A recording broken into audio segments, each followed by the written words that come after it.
29वां अध्याय। यज्ञशाला में सती का अपमान। 29वां अध्याय। यज्ञशाला में सती का अपमान। ब्रह्मा जी बोले, हे नारद, दक्ष कन्या देवी सती उस स्थान पर गईं जहां महान यज्ञोत्सव चल रहा था, जहां देवता, असुर और मुनि, साधु संत अग्नि में मंत्रोच्चारण के साथ आहुतियां डाल रहे थे। सती ने अपने पिता के घर में अनेक आश्चर्यजनक बहुमूल्य वस्तुएं देखी। अनेक मनोहारी और उत्तम आभा से परिपूर्ण धन धान्य से युक्त दक्ष का भवन अनोखी शोभा पा रहा था। देवी सती नंदी से उतरकर अकेली ही यज्ञशाला के अंदर चली गई। सती को वहां आया देखकर उनकी माता और बहनें बहुत प्रसन्न हुईं और देवी सती का खूब आदर सत्कार करने लगी। परंतु उनके पिता दक्ष ने उनको देखकर कोई खुशी जाहिर ना की और ना ही उनकी तरफ ध्यान दिया। दक्ष के भय से ही अन्य लोगों ने भी देवी सती का आदर नहीं किया। सभी के व्यवहार में तिरस्कार देखकर देवी सती को बहुत आश्चर्य हुआ। फिर भी उन्होंने अपने माता पिता के चरणों में मस्तक झुकाया। देवी सती ने यज्ञ में सभी देवताओं का अलग अलग भाग देखा। जब सती को अपने पति भगवान शिव का भाग वहां दिखाई नहीं दिया तो उन्हें बहुत क्रोध आया। अपमानित होने के कारण देवी सती दक्ष को लताड़ते हुए बोली, हे प्रजापति, आपने परम मंगलकारी भगवान शिव को इस यज्ञ में क्यों नहीं बुलाया, जिनकी उपस्थिति से ही सारा जगत पवित्र हो जाता है। भगवान शिव यज्ञवेताओं में श्रेष्ठ हैं। वे ही यज्ञ के अंग हैं, वे ही यजमान हैं। जब सब कुछ वे ही हैं तो उनके बिना इस महायज्ञ की सिद्धि कैसे हो सकती है। उनके बिना तो यह यज्ञ अपवित्र है। आपने भगवान शिव को सामान्य समझकर उनका घोर अनादर किया है। शायद आपकी बुद्धि के भ्रष्ट होने के कारण ही ऐसा हुआ है। मुझे तो यह समझ में नहीं आ रहा है कि बिना भगवान शिव के आए ये विष्णु और ब्रह्मा सहित सभी ऋषि मुनि इस यज्ञ में कैसे आ गए। तब देवी सती मेरे सम्मुख खड़ी हुई और विष्णु सहित सभी उपस्थित देवताओं व ऋषियों और मुनियों को डांटने लगी और उन्हें बहुत फटकारा। ब्रह्मा जी बोले, हे मुनि श्रेष्ठ नारद, क्रोध से भरी देवी जगदम्बा ने अत्यंत दुखी मन से हम सभी देवता और मुनियों को बहुत सी बातें सुनाई। देवी सती की बातें सुनकर कोई भी कुछ नहीं बोला, परंतु उनके पिता दक्ष उनके वचनों से बहुत अधिक क्रोधित हो गए और इस प्रकार बोले।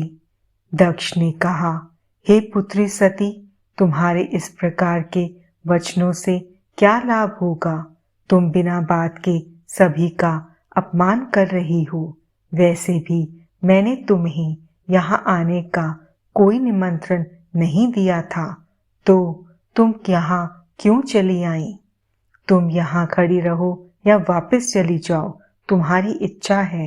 वैसे भी यहाँ उपस्थित सभी देवता और ऋषि मुनि ये जानते हैं कि तुम्हारे पति शिव अमंगलकारी हैं।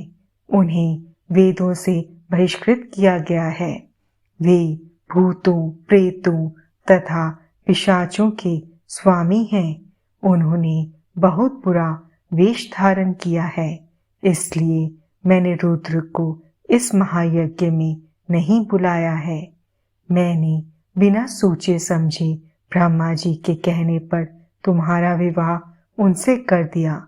नहीं तो शिव इस योग्य नहीं है कि उनसे किसी भी प्रकार से कोई संबंध बनाया जाए।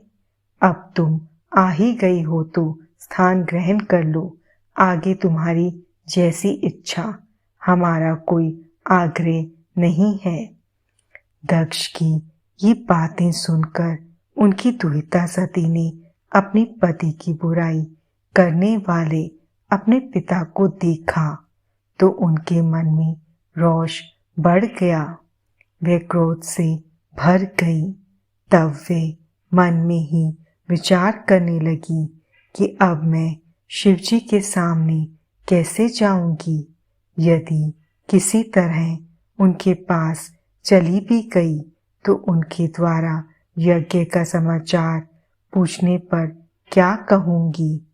यह सब सोचकर वे अपने पिता दक्ष से बोली, जो त्रिलोकीनाथ करुणा निधान महादेव जी की निंदा करता तथा सुनता है, वह हमेशा के लिए नरक में जाता है।